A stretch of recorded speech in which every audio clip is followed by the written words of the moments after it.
छात्र छात्राओं, MS PG महाविद्यालय अजपुरा की तरफ से ऑनलाइन डिजिटल क्लास में आपका स्वागत।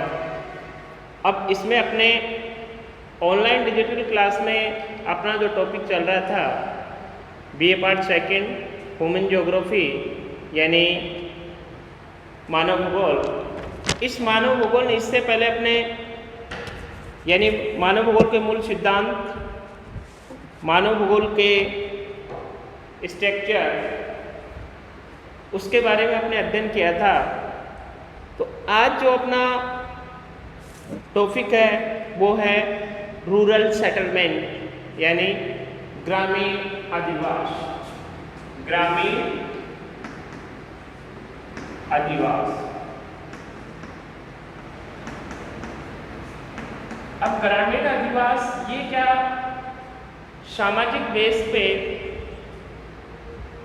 इनके कल्चर के हिसाब से, आर्थिक संरचना के आसपास से, धरातल की को देखते हुए इनका क्या होता है, निर्माण होता है। यानी सामाजिक रूप में मानव अधिवास, ह्यूमन सेटलमेंट, रहने के लिए मनुष्य द्वारा बनाए गए निवास को क्या कहा जाता है, मानव अधिवास। यानी कहने का मतलब सीधा सा तात्पर्य है, यानी सामाजिक जीवन जीने के लिए मानव जाति अपने रहने के लिए जो अधिवास या मकान बनाता है या क्षेत्र के लिए जो तैयार करता है उसको क्या कहा जाता है, मानव अधिवास कहा जाता है। इसका निर्माण मनुष्य पृथ्वी पर पाई जाने वाली वस्तुओं, स्थानिक भिन्न वस्तुओं तथा इसका निर्माण मनुष्य पृथ्वी पर पाई जाने वाली स्थानिक विभिन्नताओं के अनुसार उपलब्ध निर्माण सामग्री के तथा विद्यमान परिस्थितियों के अनुसार करता है। और मनुष्य की 3 मूलभूत आवश्यकताएं होती हैं।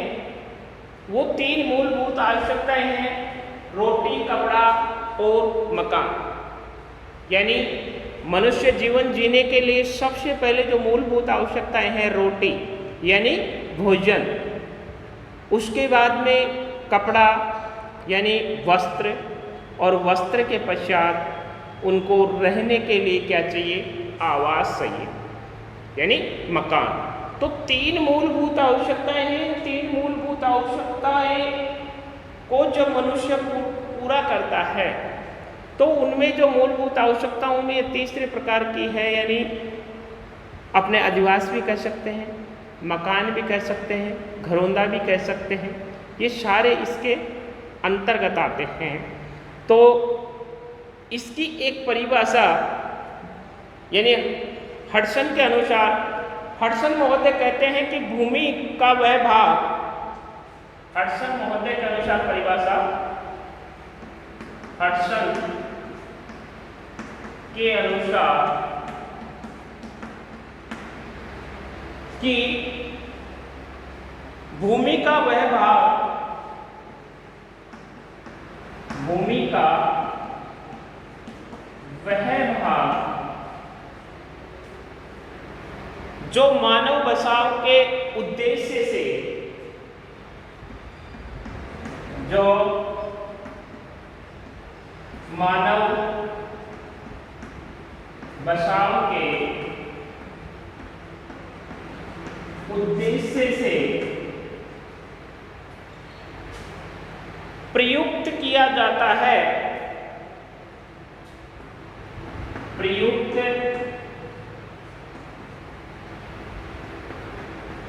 किया जाता है, वह अधिवास कहलाता है। अधिवास कहलाता है। ये किसकी परिभाषा है, हटन के अनुसार, हडसन के अनुसार। तो हडसन महोदय स्पष्ट करता है कि भूमि का वह भाग जो मानव बसाव के उद्देश्य से प्रयुक्त किया जाता है वो अधिवास कहलाता है। यानी अधिवास अपने आप में एक परिपूर्ण स्थान होता है जहाँ मानव जाति यानी अपना सारा जितने भी दिनचर्या के जितने भी कार्य है वो वहीं करता है।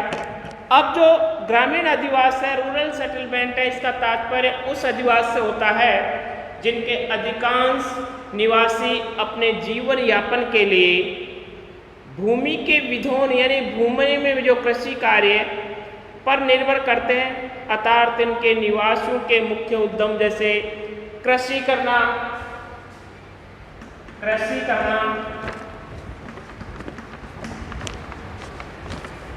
कृषि के साथ साथ कृषि करना है, पशुपालन है, कुटीर उद्योग है, पशुपालन, कुटीर उद्योग, मत्स्य पालन,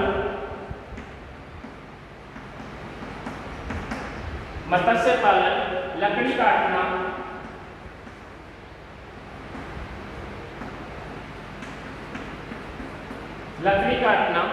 जितने भी प्राथमिक उद्योग के अंतर्गत जो कार्य होते हैं वो सारे कौन करता है, यानी मानव जाति द्वारा किए जाते हैं। लकड़ी काटना, मछली पकड़ना, वन वस्तुएं संग्रहित करना आदि किसके अंतर्गत आते हैं? इसी के अंतर्गत आते हैं। तो इनका जीवन एक प्रकार से ग्रामीण स्वरूप के लिए होता है, किंतु इनकी आवश्यकताओं की पूर्ति के लिए इनकी आवश्यकताओं की पूर्ति के लिए इन बस्तियों में वे लोग भी रहते हैं जो कृषकों और कृषक श्रमिकों की अनेक आवश्यकताओं की क्या करते हैं? पूर्ति करते हैं। ग्रामीण अधिवास में सामान्यतः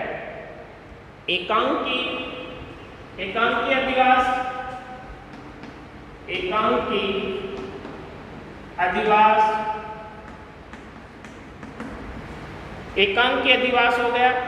अब एकांकी अधिवास व बिखरे हुए अधिवास एकांकी हो गए। एकांकी के बाद में ग्रामीण अधिवास में सामान्यतः एकांकी कृषक घर, पूर्वा व गांव आते हैं। कृषक घर, पूर्वा व मकान आते हैं।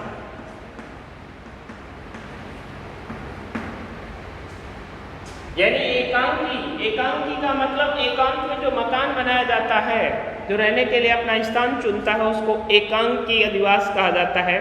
अब गाँव में पूर्वा भी आते हैं, मकान भी आते हैं, गांव भी आते हैं, यानी छोटी छोटी ढाणियों को मिलाकर क्या कहा जाता है? पूर्वा कहा जाता है।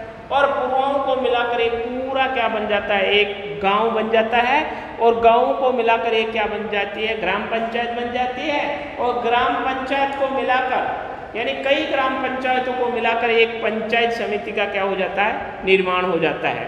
और कई पंचायत समिति को मिलाकर अपना एक क्या बन जाता है?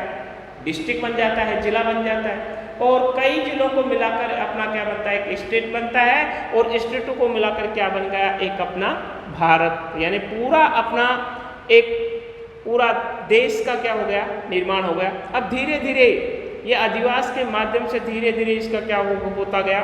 विकास होता गया। और इस विकास को देखते हुए गाँव की जनसंख्या कुछ ही घरों से लेकर 5000 अथवा कभी कभी इससे भी अधिक हो सकती है, जिसको अपने क्या कहते हैं? पूर्वा कहते हैं, हैमलेट कहा जाता है। गांव से छोटे होते हैं और गांव की अपेक्षा कम संलग्न होते हैं, यानी जो पूर्वे हैं जो गांव की अपेक्षा काफ़ी छोटे होते हैं, जिसमें जनसंख्या लगभग 5000 के आसपास होती है। इनमें मकान भी होते हैं, ये प्राय बिखरे होते हैं। और मकान, स्कूल अथवा मंदिर भी इसमें प्राय नहीं पाए जाते, क्योंकि जनसंख्या ऑलरेडी क्या है? कम है। अब कम जनसंख्या है तो वहाँ सुविधाओं का भी क्या होगा? अभाव ही होगा। अब ग्रामीण बस्तियों के प्रतिरूप जो अपना मेन क्वेश्चन आता है, यानी एग्जाम की दृष्टि से जो क्वेश्चन आता है, अधिवास से आपका क्या तात्पर्य है? यानी क्वेश्चन प्रश्न जो बनता है वो मैं लिख देता हूँ। क्वेश्चन अधिवास से आप क्या समझते हैं तथा ग्रामीण अधिवास प्रतिरूपों को समझाइए या ग्रामीण अधिवास प्रतिरूप या प्रकारों को स्पष्ट कीजिए। ये आता है एग्जाम में क्वेश्चन, यानी अधिवास से आप क्या समझते हैं, ग्रामीण अधिवास प्रतिरूपों को समझाइए। पूरा 15 नंबर का क्वेश्चन आता है और इस 15 नंबर का क्वेश्चन ज़्यादातर राजस्थान विश्वविद्यालय की जो एग्जाम्स होती है उसमें ज़्यादातर जो मानव भूगोल है यानी ह्यूमन ज्योग्राफी है उसमें ज़्यादातर क्वेश्चन रिपीट होता है ये क्वेश्चन। अब इसमें शर्त यह है कि जो ग्रामीण अधिवास है, रूरल सेटलमेंट है, इसकी जगह पूछ सकता है यानी शहरी सेटलमेंट यानी अर्बन सेटलमेंट, अर्बन सेटलमेंट में पूछ सकता है। तो इसमें दोनों का आपको और पूछ सकता है कि कंपैरेटिव अध्ययन भी करवा सकता है यानी तुलनात्मक अध्ययन भी, यानी ग्रामीण क्षेत्र में कौन कौन से प्रतिरूप होते हैं तथा शहरी क्षेत्र में कौन कौन से प्रतिरूप होते हैं, उनमें दोनों भी क्या करने को कह सकता है, तुलना भी करवा सकता है। तो इनको आपको अच्छी तरह से क्या करना है, तैयार करना है।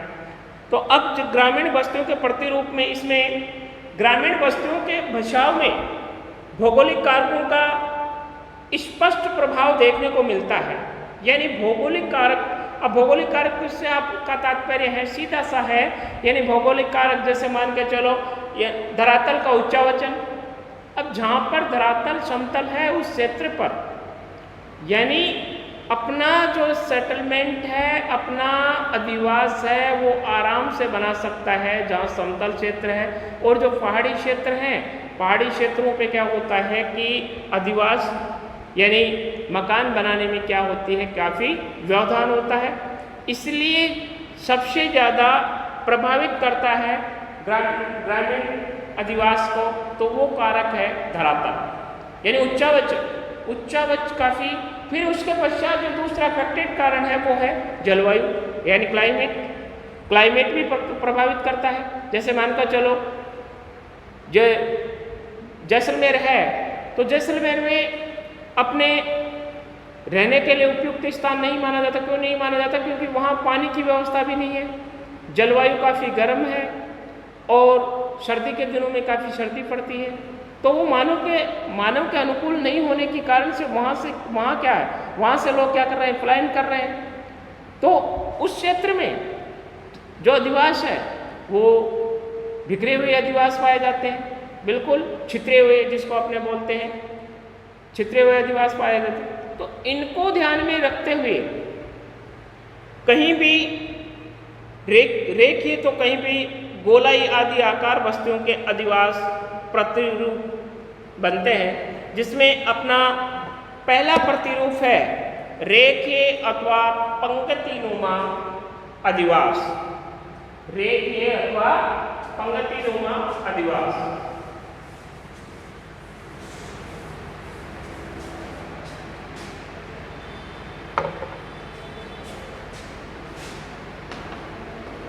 ग्रामीण अधिवासों के प्रतिरूप,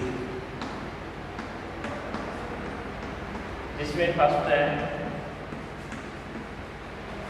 रेखीय या पंक्तिनुमा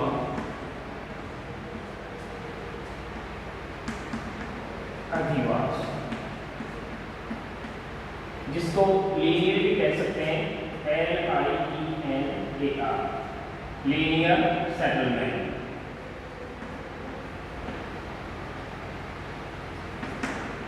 लीनियर सेटलमेंट, तो जब लीनियर सेटलमेंट है इसमें रेखीय या पंक्तिनुमा, तो इसमें ज़्यादातर जो रेखीय या पंक्तिनुमा अधिवास है इसमें मुख्य रूप से, यानी कहने का मतलब जैसे ये क्या है, ये रोड, कोई भी रोड है, ये इधर से रोड जा रहा है और ये इधर से रोड आ रहा है।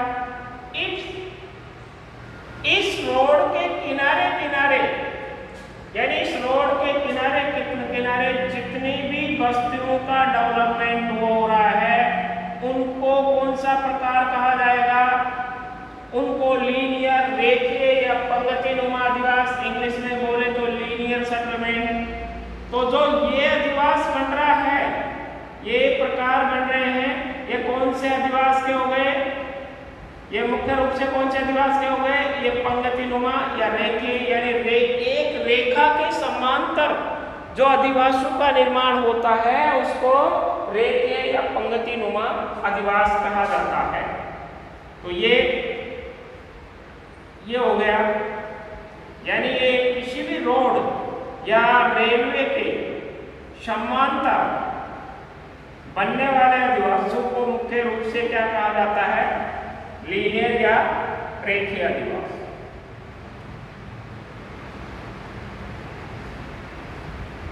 ये इसमें ऐसे ये जो आकृतियां हैं, ये किनकी है? ये मकानों की, यानी अधिवासों की आकृतियां हैं।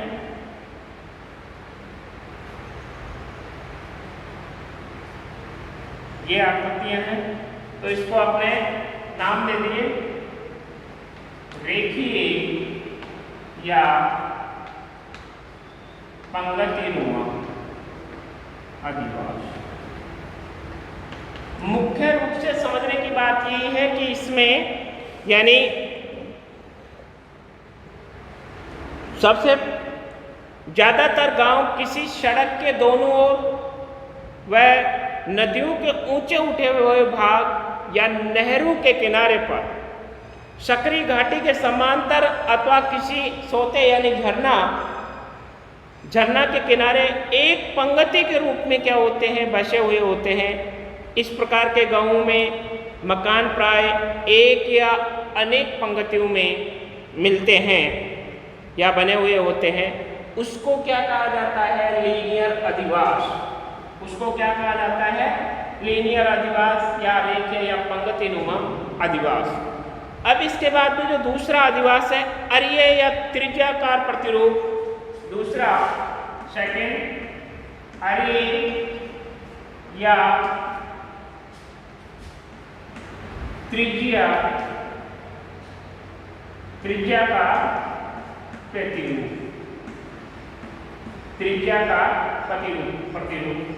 अब इसमें अपने जो नाम है, इस नाम से भी विदित हो रहा है, इस नाम से भी पता चल रहा है कि अरीय या त्रिज्याकार, यानी त्रिभुज के आकार का जितना भी सेटलमेंट बनता है, जितनी भी आकृतियां बनती हैं, उनको इस नाम से पुकारा जाता है या जाना जाता है, जिसको अपने रेडियल भी कह सकते हैं, यानी रेडियल भी बोल सकते हैं, RADIAL, रेडियल सेटलमेंट।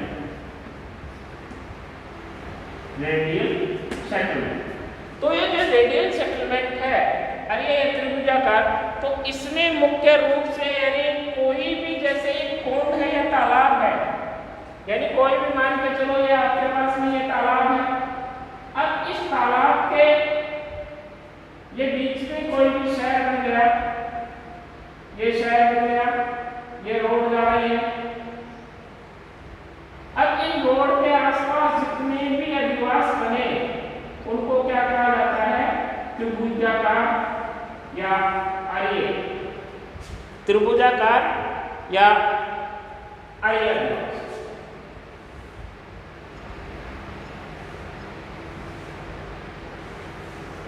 इसमें बना लो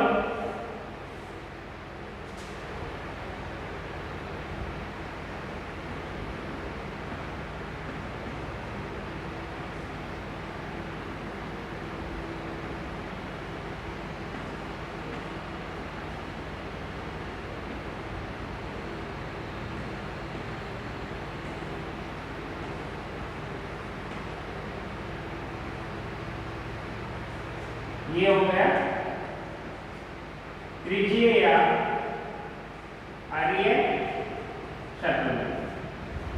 इसमें अधिवास के विकार हो गए।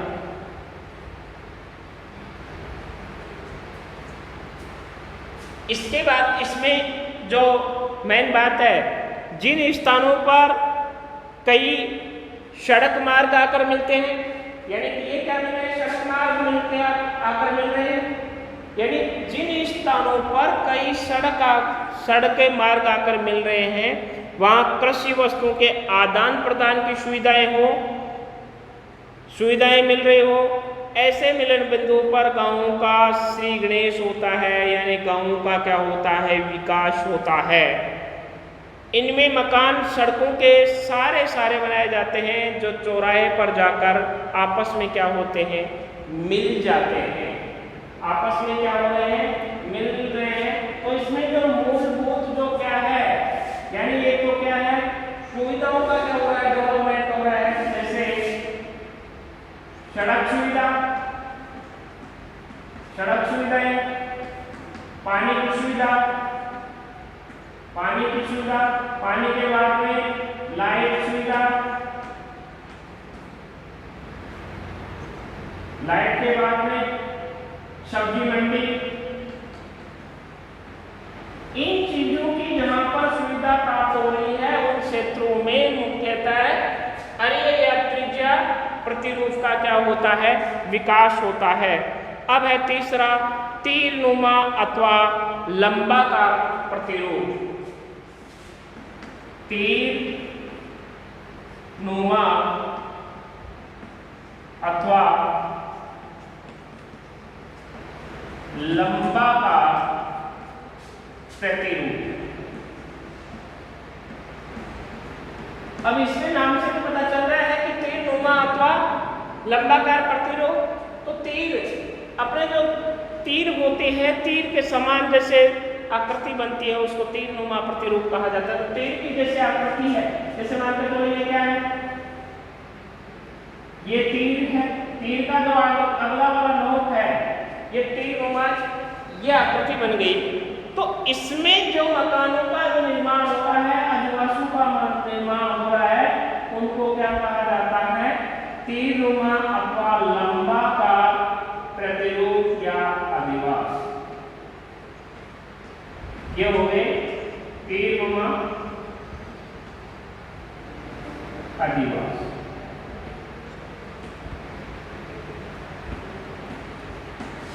ये हो गए।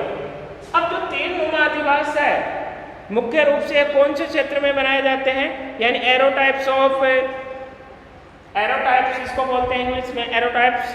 तो ये गांव प्राय अंतरिपों के सिर पर मिलते हैं, यानी अपना जो भारत देश है, ये भारत देश कैसा प्रायद्वीप है, यानी प्रायद्वीप है जिसके तीन तरफ क्या होता है, पानी भरा हुआ होता है, उसको क्या बोला जाता है, प्रायद्वीप कहा जाता है।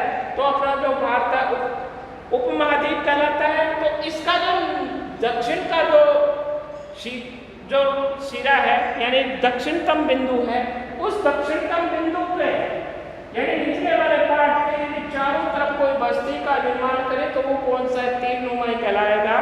तो इसमें सीधा सा ये है कि गांव प्राय अंतरिप के सिरे पर मिलते हैं जो तीन और जल से घिरे होते हैं। अंतरिप का अगला सिरा अधिक सकरा और लंबा तथा पिछला भाग अधिक चौड़ा और विस्तृत होता है। इसी विस्तृत भाग पर बस्तियां क्या होती हैं, बस्तियों का क्या होता है, निर्माण होता है। यानी सीधा सा अंतरिक्ष किसे कहा जाता है, जिसके तरफ तीनों तरफ क्या होता है, पानी पानी होता है।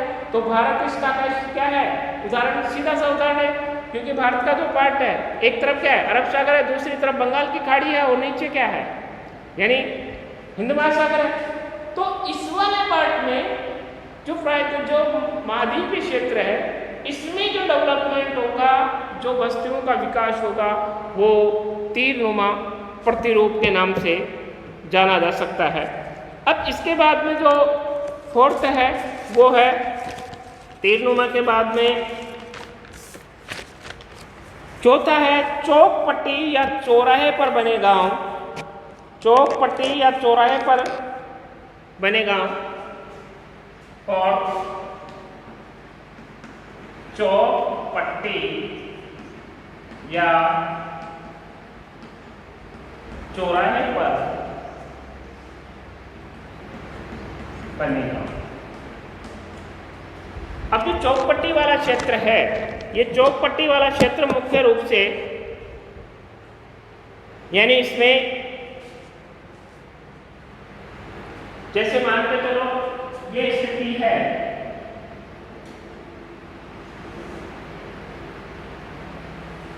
ये चौकपट्टी। अब इस चौकपट्टी में यानी 90 डिग्री के एंगल पर यानी समकोण पर जितने भी अधिवासों का निर्माण हो रहा है वो चौकपट्टी अधिवास कहलाएंगे। ये चौकपट्टी अधिवास को क्या कर रही है, अंकित कर रहे हैं यानी दिशा निर्देशित कर रही है। यह है चौकपट्टी प्रतिरूप।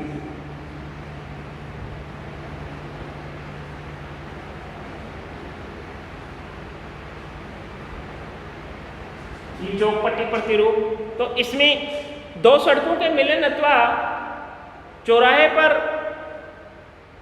बसने आरंभ होते हैं और इनकी गलियां और सड़कें एक दूसरे के समांतर होती हैं और ये परस्पर समकोण पर क्या करती हैं, काटती हैं, यानी 90 डिग्री के एंगल पर क्या करती हैं, आपस में मिलती हैं। अब है पांचवा है जूता डोरी के समान। पांचवा प्रतिरूप है जूता डोरे के समान प्रतिरूप, यानी जो अपने जूते की जो डोरी होती है उस डोरी के समान जो प्रतिरूप होता है उसको जूता डोरी के समान कहते हैं। कहने का मतलब यह इनके चारों तरफ जितने भी अधिवास बन रहे हैं उनको अपने जूता व डोरी प्रतिरूप कहा जाता है। तो ये प्रतिरूप है। इसमें अधिकांश जो गांव होते हैं वो नदियों के प्राकृतिक बांध या बाढ़ से ऊपर वाले क्षेत्रों में तथा समुद्र तटीय क्षेत्रों में बस जाते हैं। इस प्रकार के गांवों में बस्तियों का विस्तार विभिन्न दिशाओं में विसर्पाकार यानी विसर्प के समान यानी सांप के समान या डोरी जैसा होता है। इसके बाद में जो नेक्स्ट है आयताकार प्रतिरूप। आयताकार प्रतिरूप,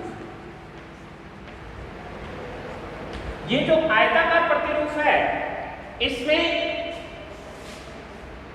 जिसमें आमने सामने की भुजाएं बराबर होती है उसको क्या कहा जाता है, आयत कहा जाता है। इस आयत के यानी जैसे कोई मान के चलो कोई वो बना दिया, पौंड बना दिया, टाँका बना दिया, उस टाँके के चारों तरफ जितने भी अधिवासों का निर्माण होगा वो इस रूप को प्रदर्शित करेगा। तो जो आयताकार है ये गांव के सामान्यतः मरुस्थलीय क्षेत्रों में जहां धूल भरी आंधियां चलती हैं अथवा मैदानी भागों में जहां डाकुओं लुटेरों के आक्रमण का भय रहता है वहां पाई जाती हैं। किसी जल स्रोत या तालाब के निकट यानी कोई भी जल का कोई स्रोत हो, तालाब हो, पौंड हो, उसके आसपास इनका क्या होता है, विकास होता है, जिसको चौकोर गांव, जिसमें चौकोर बस्तियां बसती हैं और जिन्हें परकोटा क्या करता है, आपसी में घेरे रहता है। और संपूर्ण उत्तर पश्चिमी भारत में अधिकांश मध्ययुगीन गांव ऐसे ही पाए जाते हैं। कौन से वाले, आयताकार प्रतिरूप। अब है सीढ़ी के आकार, यानी आपने सीढ़ी देखी है तो सीढ़ी का जो आकार होता है, सीढ़ी ये सीढ़ी प्रतिरूप ये वाला। अब इसके जैसे मान के चलो ये है, ये तो इधर रेल की पटरी जा रही है, इधर रोड जा रही है, ये इन दोनों के बीच में जो ग्रामीण अधिवास विकसित होगा वो कौन सा होगा, सीढ़ी प्रतिरूप वाला, सीढ़ी प्रतिरूप या सीढ़ी आकार वाला। तो ये क्या, ट्रेन जा रही है, ट्रेन की लाइन जा रही है और ये यातायात के जो सड़क है ये जा रही है, इनके बीच में जो अधिवास विकसित हो रहा है उसको क्या नाम दे रहे हैं अपने, सीडी प्रतिरूप, सीडी प्रतिरूप। तो ये जो आकृति है ये प्रदर्शित कर रही है, क्योंकि यहाँ दो प्रकार के यातायात आपस में क्या चल रहे हैं, समांतर चल रहे हैं। और इन समांतर, एक तरफ रेलवे है और एक तरफ सड़क मार्ग है, दोनों के बीच में समांतर चल रहे हैं, दोनों के बीच में जो विकसित अधिवास हो रहा है उसको क्या कहा जाता है, सीढ़ी प्रतिरूप के नाम से याद रखना। अब गांव मुख्यतः पर्वतीय ढालों पर, नदियों की घाटियों पर तथा पर्वत कुटु तथा ढालों के मध्य भागों में मिलते हैं या मकान की सीढ़ियों के आकार के बनाए जाते हैं, इसलिए इस प्रतिरूप को सीढ़ी प्रतिरूप नाम दिया जाता है। इसके बाद अलावा है वर्ताकार प्रतिरूप, वर्त। इस प्रकार के गांव सामान्यतः किसी झील, तालाब, यानी वर्त वाला ये वाला वर्त प्रतिरूप, ये कोई भी तालाब है तो तालाब के चारों तरफ जो भी विकसित होगा उसको क्या कहा जाता है, वर्ताकार प्रतिरूप। ये क्या है, यहाँ पानी है तो पानी के चारों तरफ अपने आप डेवलपमेंट हो रहा है। जहां पर मैंने आपको पहले बताया है कि मानव की 3 मूलभूत आवश्यकताएं हैं, रोटी, कपड़ा और मकान। यदि ये तीनों चीजें मिल रही हैं, जहां पर सुविधा के अनुसार मिल रही है, वहां ऑटोमेटिक यानी किसी बस्ती का निर्माण हो जाएगा। बस ये 3 चीज मिलनी चाहिए और उसके अकॉर्डिंग जलवायु हो तो बस्ती में ज़्यादा समय नहीं लगेगा और अधिक से अधिक यानी कम से कम समय में बहुत अधिक डेवलप हो जाएगी। इसके बाद में है नेक्स्ट है नाभिकीय गांव, यानी जिसके केंद्र में गांव की नाव डालने वाले मुखिया का घर होता है, यानी बीचों बीच में, यानी जो भी गांव है उस गांव में पहले यानी पुराने गांव में आप देखो तो जो गांव का मुखिया होता था, सरपंच होता था, उस गांव के मुखिया का जो मकान होता था वो गांव के बीच में होता था। और गांव के बीच में क्यों होता था, क्योंकि वो गांव कहीं भी बना था तो उसके इर्द गिर्द, उसके आसपास वहाँ लोग आके बस जाते थे। क्यों, क्योंकि जो मुखिया है तो मुखिया के आसपास उसको क्या मिलेगी, सुविधा भी मिलेगी, सुविधा जैसे पानी की सुविधा मिलेगी, लाइट की व्यवस्था भी मिलेगी और उसको जो जंगली जानवर है उनसे भी उनको क्या सुरक्षा मिलेगी। इसलिए गांव के बीच में मुखिया का मकान होता था, मुखिया के चारों तरफ जो अधिवास होता था उसको नाभिकीय प्रतिरूप के नाम से जाना जाता था। अब है निहारकीय गांव, जिसके केंद्र में तालाब, चबूतरा या पंचायत घर आदि होता है, जहां गांव के लोग सामूहिक रूप से सामाजिक उत्सव, नृत्य, गायन, नाटक, चौपाल अथवा सभाएं करते हैं, जहां मेले भी लगते हैं। भारत में दोनों ही प्रकार के गांव जैसे गंगा यमुना के दोआब, पंजाब, बिहार, मध्य प्रदेश, महाराष्ट्र, गुजरात, आंध्र प्रदेश, हरियाणा में इस प्रकार की निहारी का प्रतिरूप अधिक देखने को मिलता है। क्यों देखने को मिलता है, क्योंकि जैसे मान के चलो आप, जैसे आपके आसपास में जैसे कोई पुराना गांव है, उस पुराने गांव में आप जो पुरानी जो लोकेशन है, जो बसावट है, उसको अच्छी तरह से देखना। उस पर आपको एक चीज़ देखने को मिलेगी कि जो गांव का जो मध्य भाग है, जो बीच वाला पार्ट है, उस भाग में या तो मंदिर मिलेगा। अब मंदिर के पास में चौपाल यानी चौपाटी, यानी एक ऐसी जगह जहां पर काफ़ी लोग एकत्रित हो और अपने राय मशवरा कर सकें या उत्सव कर सकें या नाटक कर सकें या कुछ गायन कर सकें, ऐसा स्थान वहाँ पर रखा जाता था। और उसके आसपास में शारीरिक जैसे स्कूल है, स्वास्थ्य संबंधित हॉस्पिटल है, उनकी व्यवस्था उसके आसपास करते थे। तो कुल मिलाकर जहाँ सुविधाओं का पूरा इंतजाम होता था, वहाँ ग्रामीण बस्तियों का क्या होता था, विकास होता था। तो मुख्य चीज़ें इसमें अपने को ज़्यादातर यही चीज़ देखने को मिल रही है, जो रूरल सेटलमेंट है, जो ह्यूमन ज्योग्राफी में जो ग्रामीण अधिवास है, उस ग्रामीण अधिवास में हडसन के अनुसार उसने स्पष्ट किया कि भूमि का व्यवहार जो मानव बचाव के उद्देश्य से प्रयुक्त किया जाता है उसको अधिवास कहा जाता है। अब जो अधिवास है, ये अधिवास मुख्य है किनको, जलवायु को, जलवायु, उच्चावच, इन दो चीजों को विशेष रूप से ध्यान में रखकर इन चीजों का क्या किया जाता था, निर्माण किया जाता था। तो आज अपना जो मानव भूगोल का अधिवास से आप क्या समझते हैं और ग्रामीण अधिवास प्रतिरूपों को के प्रकारों को स्पष्ट कीजिए। ये क्वेश्चन आपका कंप्लीट हो गया और ज़्यादा यानी हमेशा राजस्थान विश्वविद्यालय के सिलेबस में ये क्वेश्चन पूछा जाता है, तो इसको अच्छी तरह से तैयार कर लेना। नेक्स्ट अपनी जो क्लास होगी उसमें नेक्स्ट टॉपिक अपने करेंगे। धन्यवाद।